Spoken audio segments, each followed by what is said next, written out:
I disagree with you, Dr. Abati, sir. Okay. And that's why we don't need politicians. We need people that can speak the truth.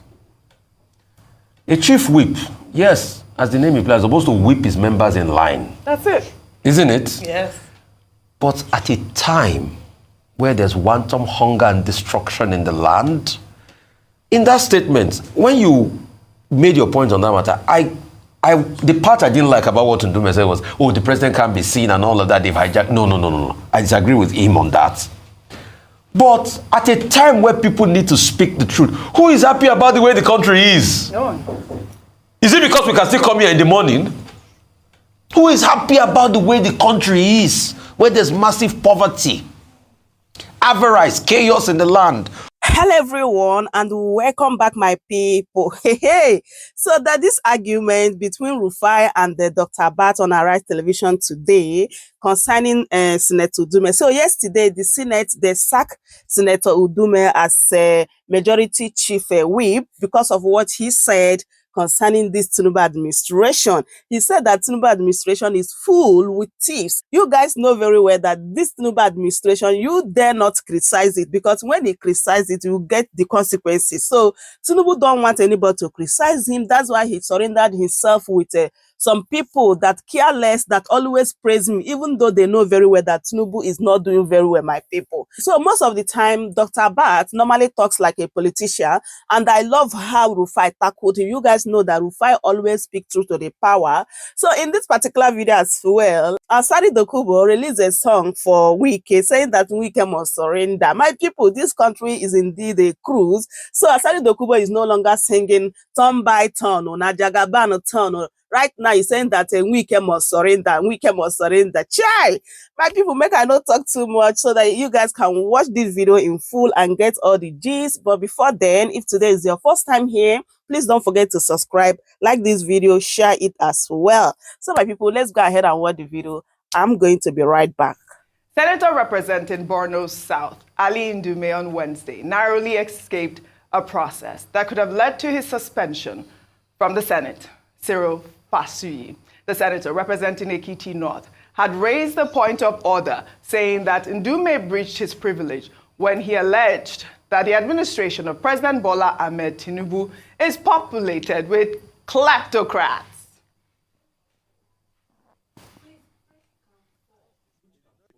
On the allegation, a blanket allegation raised by Senator Ali Ndume, that every one of us were thieves.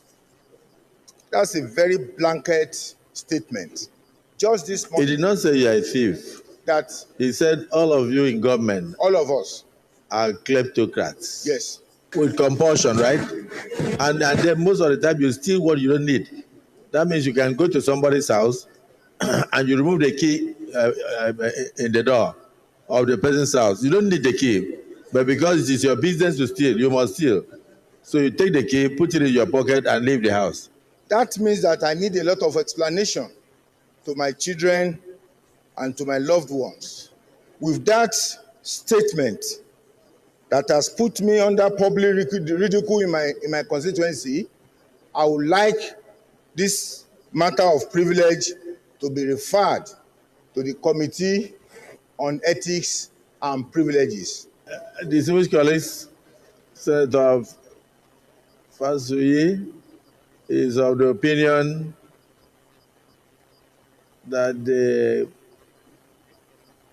kleptocrats or kleptomaniacs surrounding this present administration be named by Senator Ali Ndume, the erstwhile whip of the Senate. On the allegation, a blanket allegation. All right, let me stop laughing. He escaped suspension, but reactions have trailed. Let me take this one from Uptown of Lagos, who wrote, Ndume criticized JEJ when he went wrong. Ndume criticized Buhari when he went wrong. Ndume has now criticized Tinubu, and he's being stripped of everything. I thought they told us that Tinubu Tinubu was the one that fought for democracy. I think that this tweet is quite apt. Dr. Abati Rufai, let me take this other one. Says, I hope the presidency soon realize that you can't silence everybody who opposes you, from Ningi to Ndume. Same thing that happened to the PDP. The moment they come together and become a force, it's done. A house divided against itself. I mean, the other Twitter user alluded to the fact, because President Buhari just left office last year, and you remember that Ndume had criticized that humanitarian ministry at that time. Remember that he was saying that, this looked like it was laced with fraud. It's not the first time we are seeing Ali Ndume criticizing, the government. Your thoughts, Ayo? All right, to be honest, he's been consistent. Yes. You've demonstrated that looking at his antecedents in terms of whether they were his party members or even the opposition, he was very vocal. Now, his vocality, if I put it that way, his being vocal has cost him being chief whip of the House. But I'd like to even go to the comments made by the Senate president around kleptocracy. It's just the fact that people who are in government use their influence to steal the resources of the people. And he's made a very fair point that Senator Ali Ndume cannot make such a claim without at least citing a few examples. I'm hoping that this move would actually give him more courage to come out and let the Nigerian people know a bit more about what he knows about being in government. I think that we need people like him to hold people to account and not be afraid to speak the truth. And even in the face of what seems like a repercussion for him being honest, he's still able to hold his ground, stand his ground, and still speak for the people. Dr. Abati? No, the issues are as follows. When Senator Ali Ndume said that President Tinubu has been hijacked and nobody could access him, I think I said then that, that was most unusual for the chief whip of the ruling party throwing his own president under the bus. Now, Ali Ndume, representing Borno North, was chief whip of the APC in the Senate. What is the job of the chief whip? The chief whip is to make sure that members of the party support their party. And he was the one, opposing his own party on the floor of the Senate. I know Labour Party and Obedience have said, no, it should not be sanctioned for this. Well, members of APC have said, if he wants to go to Labour Party or PDP, he should go there. If you are chief whip, you are chief whip for your party. And that is why they have removed him from the position of chief whip in the Senate. And perhaps he will suffer other consequences for what will appear to be indiscipline or disloyalty on his part. Number two, he made a point in an Arise News interview. That was the point Cyril Fashuyi, Ekiti North, was making, that members of Tinubu administration are kleptocrats. Now, yes. Now he was just simply saying that in his own party, the party on which platform he won an election, that everybody there is a thief. And Fashui was saying his children have been asking him questions. Members of a constituency have been asking him questions. And he wanted the matter referred to the Ethics and Petitions Committee. But the great Malabite, who is Senate President, then said, that no, that the Senate has dealt with that he has received enough punishment. Where the Senate President dropped the ball again is that he was dabbling into English grammar. He was telling his colleagues that, don't call. He didn't say you are thieves. He said you are kleptocrats. There's a difference between being a thief and being a kleptocrat. Senator Akpabio should not be teaching English language. A kleptocrat is a thief. They mean the same thing. So, yeah, but there are different levels of thievery. The kleptocrat, even if you don't want... They won't mean the same thing. If you are a kleptocrat, it means you are stealing government resources. He's trying to help. And Fashu is saying he's calling us thieves. Yes. So calling his own members thieves, yes. I think he deservedly got his comeuppance by losing his position as chief whip. And those who are saying if he likes, he can go to PDP or he can go to Labour Party, well,